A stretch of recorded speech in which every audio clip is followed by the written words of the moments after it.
And now joining us with more on the ongoing coalition talks, investigative journalist and head of research at Israel's Channel 14, Akiva Bigman. Hi, Akiva. Hi, good evening. So let's begin with the Bibi bloc's effort to pass the so-called override bill. Outgoing Knesset Speaker Miki Levy is holding onto a legislative agenda in hopes of preventing or delaying the bill's passing. How long can he keep this up? I mean, can it cause the negotiations to fail now?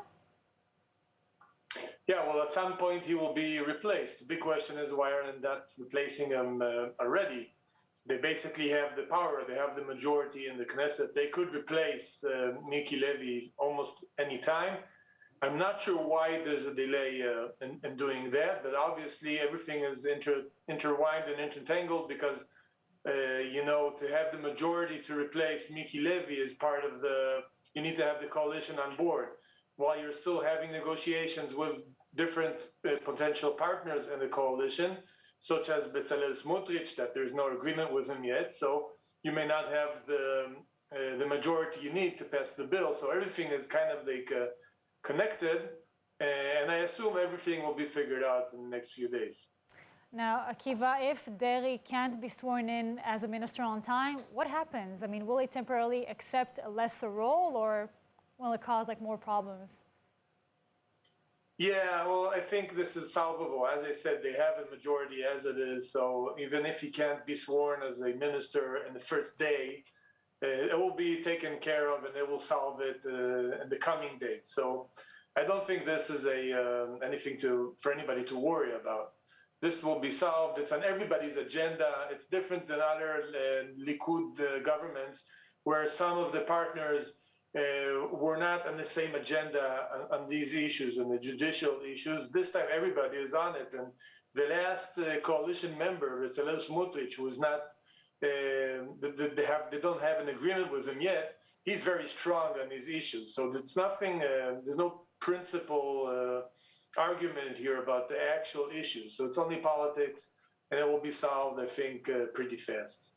So we're saying that there's not much to worry about, but still Likud members are pretty furious with Netanyahu's supposed over-willingness to hand out top ministerial portfolios. Some are even threatening to form a bloc within the government to hold legislation hostage. Is this the beginning of the end or the pre-election unity we saw in the coming coalition? Yeah, well, the beginning of the end is something that was told on Netanyahu for more than 20 years. So I wouldn't say beginning of the end of anything regarding Netanyahu. But, there are problems inside the Likud. It happens after every election because the Likud has to have rigorous negotiations with the potential partners, and then there's not much left to give out to the Likud members. They're always upset about that. There's always a problem. And you could also say that they are right in a sense, because the Likud is the biggest party and it kind of holds on its back the whole coalition. If there was no Likud, there would be no coalition, no government at all. So the Likud members are upset. And as I'm saying, it's a constant phenomenon. It always happens. It ends up with some people being more happy than others. Sometimes Netanyahu has to invent new offices. We see that. We used to have the Ministry of Water and the Ministry of Education and Higher Education split it. And there's all these different games, weird games going on. And eventually they solve it. You're asking the wider question about maybe in their opposition to Netanyahu inside the Likud party. Well, this sentiment always existed. There are people who are anti-Netanyahu or maybe fed up with Netanyahu.